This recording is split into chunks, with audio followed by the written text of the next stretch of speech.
അൽഹംദുലില്ലാഹ് വർഷങ്ങളായി തീരെ മുടങ്ങാതെ എല്ലാ മാസവും നമ്മൾ ഈ മജ്ലിസിൽ ഒരുമിച്ച് കൂടുന്നു.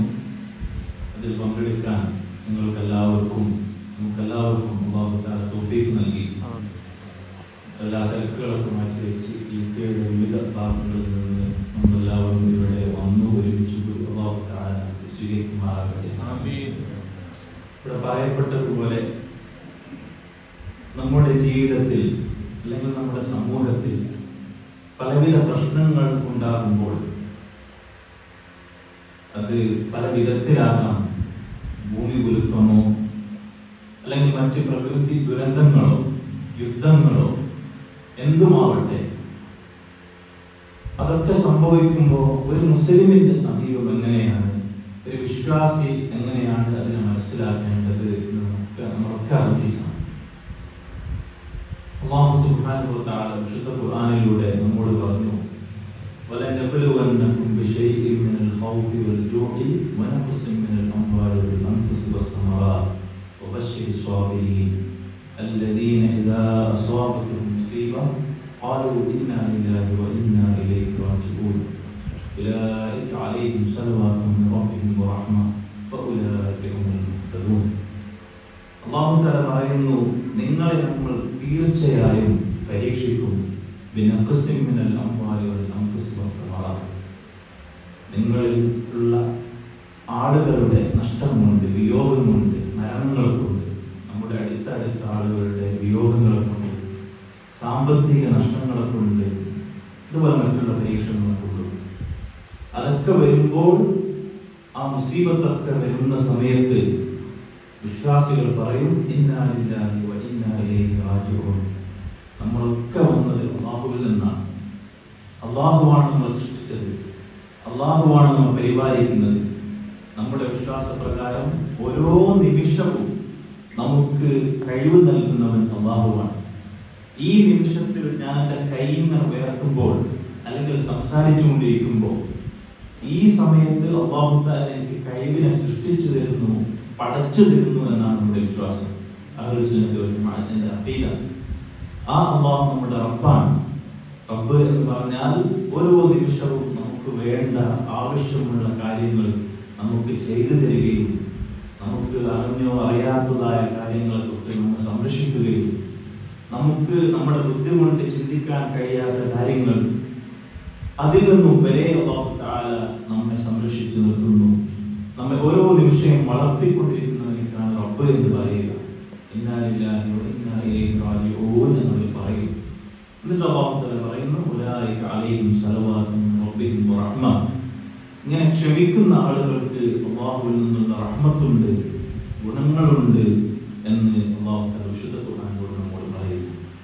അപ്പോൾ ഒരു മുസീബത്ത് വരുന്ന സമയത്ത് നമ്മൾ ഒരിക്കലും എന്തുകൊണ്ട് എനിക്കിത് സംഭവിച്ചു, എന്തുകൊണ്ട് നമ്മുടെ മുസ്ലിം സമൂഹത്തിൽ ഇങ്ങനെ സംഭവിക്കുന്നു, നമ്മുടെ റബ്ബ് റഹ്മാനല്ലേ, റഹീമല്ലേ, ഏറ്റവും പരമ കാരുണികനല്ലേ, എന്തുകൊണ്ട് അവൻ ഇങ്ങനെ അനുവദിക്കുന്നു എന്നൊന്നും നാം ചിന്തിച്ചുകൂടാ.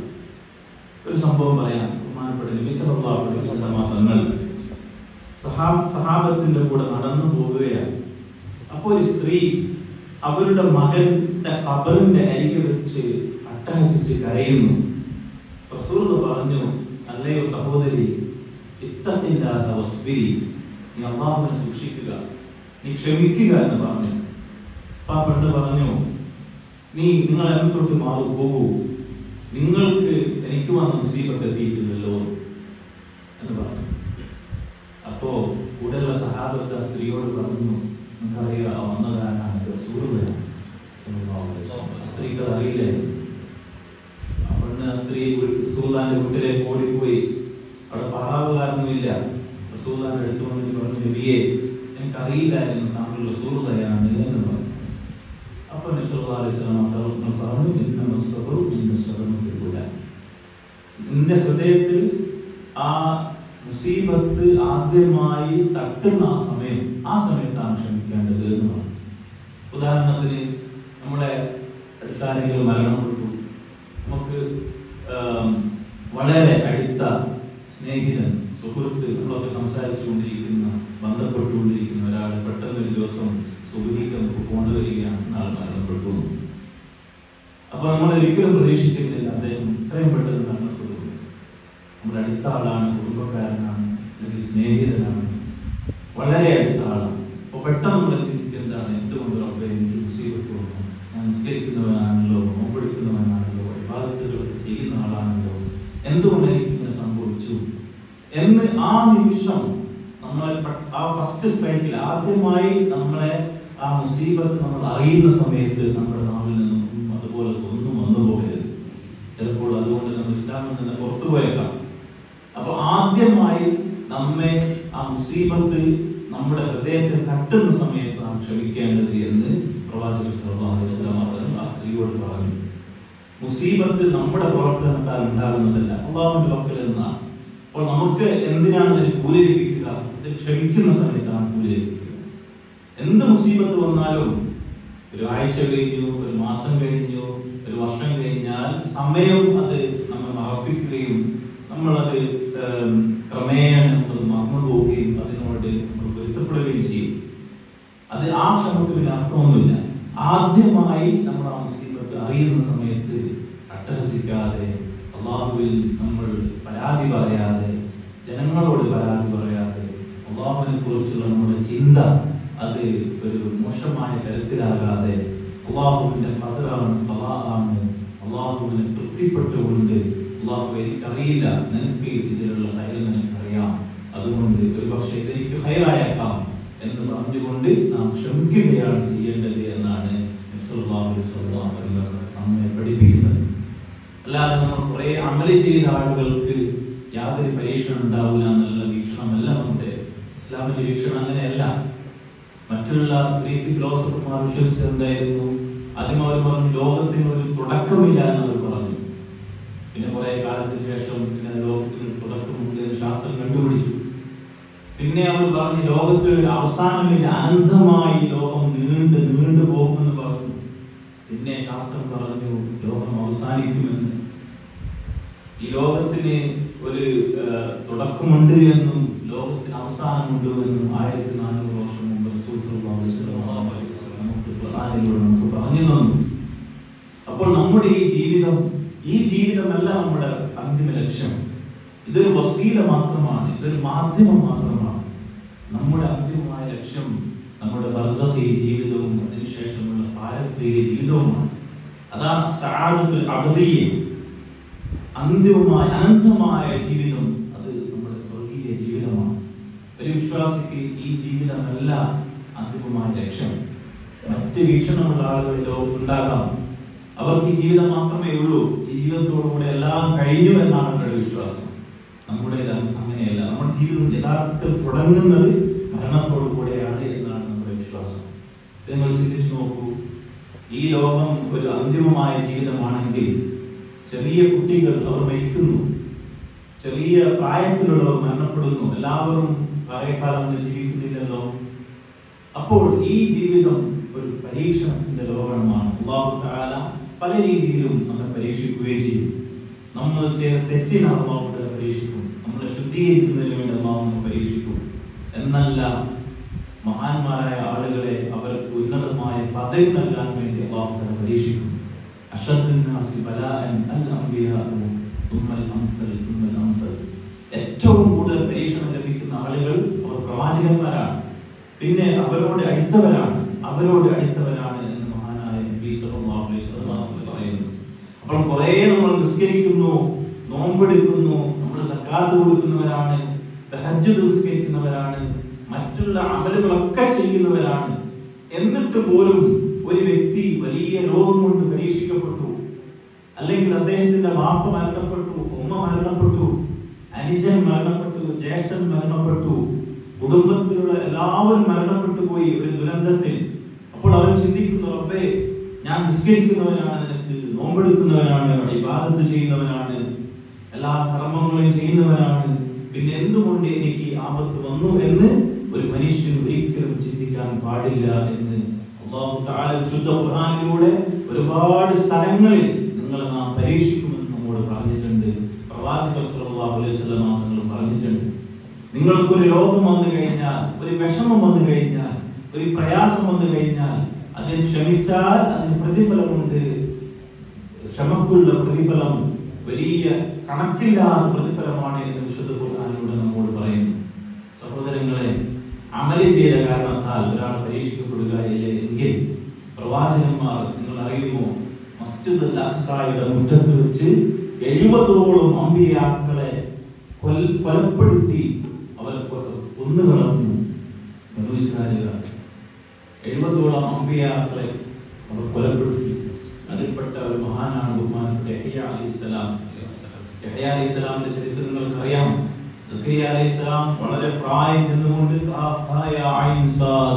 ദിക്റു റഹ്മത്തി റബ്ബിക അബ്ദഹു സക്കറിയ ഇദ് നാദാ റബ്ബഹു നിദാഅൻ ഖഫിയ ഖാല റബ്ബി ഇന്നി വഹന അൽ-'അദ്മു മിന്നി വഷ്തഅല റഅസു ശൈബൻ വലം അകുൻ ബിദുആഇക റബ്ബി ശഖിയ وإني خفت الموالي من ورائي وكانت امرأتي آخرا فهب لي من لدنك وليا يرثني ويرث من آل يعقوب واجعله ربي رضيا. സൂറത്ത് മറിയമിന്റെ തുടക്കം.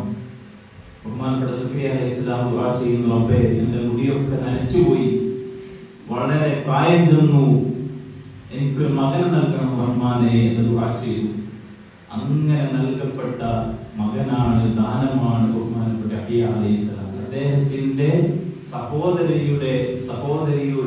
സഹോദരന്റെ പുത്രിയെ വിവാഹം കഴിക്കണമെന്ന് അദ്ദേഹം ആഗ്രഹിച്ചു.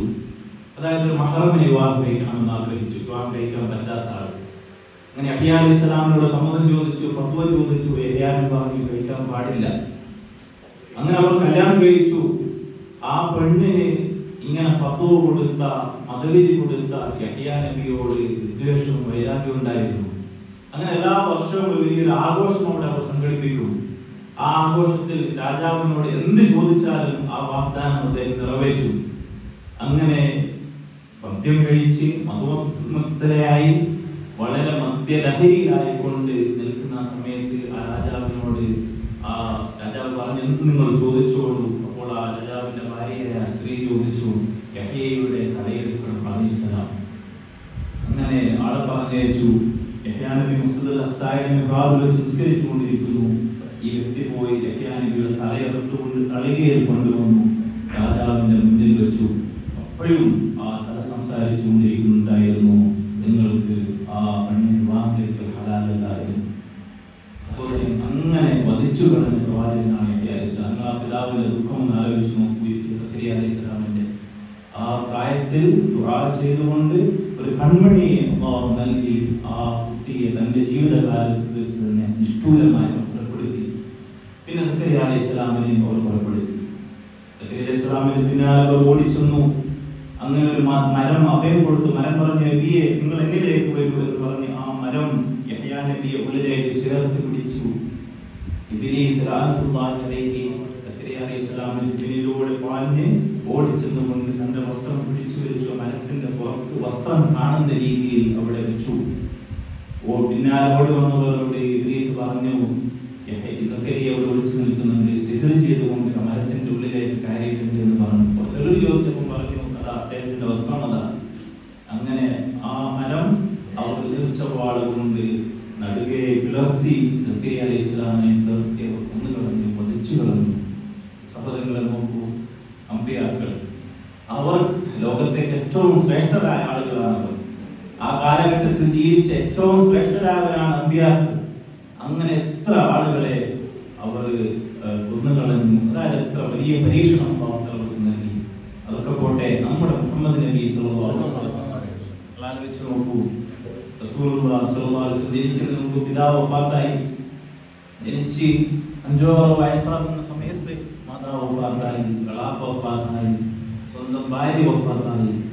അമ്മാവനായ ഹംസ റളിയല്ലാഹു അൻഹുവിനെ കൊലപ്പെടുത്തി, നിഷ്ഠൂരമായി കൊലപ്പെടുത്തി, കഷ്ണം കഷ്ണമായി മുറിച്ചു കൊന്ന് വരെ ചവച്ചു തുപ്പി. തന്റെ അടുത്ത എത്ര ആളുകൾ വധിക്കപ്പെട്ടു. സല്ലല്ലാഹു അലൈഹി വസല്ലം തങ്ങൾ മക്കയിൽ നിന്ന് മദീനയിലേക്ക് ഹിജ്റ പോയി, ത്വായിഫിലേക്ക് ഹിജ്റ പോയി. ത്വായിഫിൽ വെച്ച് അഭയം ചോദിച്ചപ്പോൾ അവർ എറിഞ്ഞു. റസൂലുള്ളാഹിന്റെ കാലിൽ പൊട്ടി രക്തം വന്നു. സല്ലല്ലാഹു അലൈഹി വസല്ലം തങ്ങൾ സഹാബത്തിനോട് ഒരു ഹദീസ് ഇങ്ങനെ വിവരിച്ചു കൊടുത്തുകൊണ്ട് റസൂലുള്ളാഹി പറയുന്ന സംഭവം ഇബ്നു മസ്ഊദ് റളിയല്ലാഹു അൻഹു രേഖപ്പെടുത്തുന്നത് നമുക്ക് കാണാം.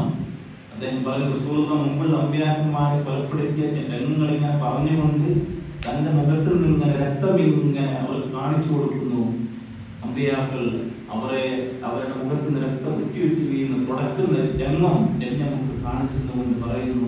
അപ്പോഴും ആ അമ്പിയാക്കൾ ദുആ ചെയ്തു, അല്ലാഹുമ്മ ഗ്ഫിർലി ഖൗമി ഫഇന്നഹും ലാ യഅലമൂൻ. അല്ലാഹു ഇവർക്ക് പുറത്തു കൊടുക്കണം, അവർക്കറിയില്ല അവരെന്താണ് ചെയ്യുന്നത് എന്ന്. കാരണം നബിമാർക്കറിയാം അവരുടെ രക്തം അല്ലെങ്കിൽ അവരുടെ കണ്ണുനീർ തുള്ളി ഭൂമിയിലെത്തി കഴിഞ്ഞാൽ, അല്ലെങ്കിൽ ഒരു തുള്ളി രക്തം ഭൂമിയിലെത്തി കഴിഞ്ഞാൽ അല്ലാഹുവിന്റെ കോപം അവിടെ ഇറങ്ങുകയും അവർക്ക് അദാബിറങ്ങുമെന്ന് അവർക്കറിയാം. അതുകൊണ്ട് അവർ ദുആ ചെയ്യാൻ അല്ലാഹുവേ അവർക്ക് പുറത്തു കൊടുക്കണമേ എന്ന്. സഹോദരങ്ങൾ, എന്താണ് നമ്മൾ മനസ്സിലാക്കേണ്ടത്? ഇത്രയും വലിയ അമ്പിയാക്കൾക്ക്, മുൻകാല സമൂഹങ്ങൾക്ക് വലിയ അല്ലാഹുവിന്റെ അടുക്കൽ നിന്നുള്ള പരീക്ഷണങ്ങൾ ഏറ്റിട്ടുണ്ടെങ്കിൽ നമ്മളൊക്കെ അവരൊക്കെ ചേർത്ത് നോക്കുന്ന എന്താണ്? അപ്പൊ നമ്മുടെ ജീവിതത്തിൽ ഒരു പരീക്ഷണം വരുമ്പോൾ, അല്ലെങ്കിൽ ഒരു സമൂഹത്തിൽ ഒരു പരീക്ഷണം വരുന്ന സമയത്ത് നമ്മൾ ഒരിക്കലും അല്ലാഹുവിനെ കുറിച്ച് മോശമായ ചിന്ത നമ്മുടെ മനസ്സിൽ ഒരിക്കലും ഉണ്ടാകാൻ പാടില്ല. നേരത്തെ പറഞ്ഞ പോലെ ഇന്നാ ലില്ലാഹി വ ഇന്നാ ഇലൈഹി റാജിഊൻ എന്നുള്ള ദുആ അല്ലാഹുവേ പരീക്ഷണമൊക്കെ വന്നു, ഞാൻ നിന്റെ പദ്ധതികളിൽ തൃപ്തനാണ് റബ്ബേ, പൂർണ്ണമായി തൃപ്തനാണ് റബ്ബേ എന്ന് പറഞ്ഞുകൊണ്ട് നമ്മൾ സമാധാനിക്കുകയാണ് വേണ്ടത് എന്ന്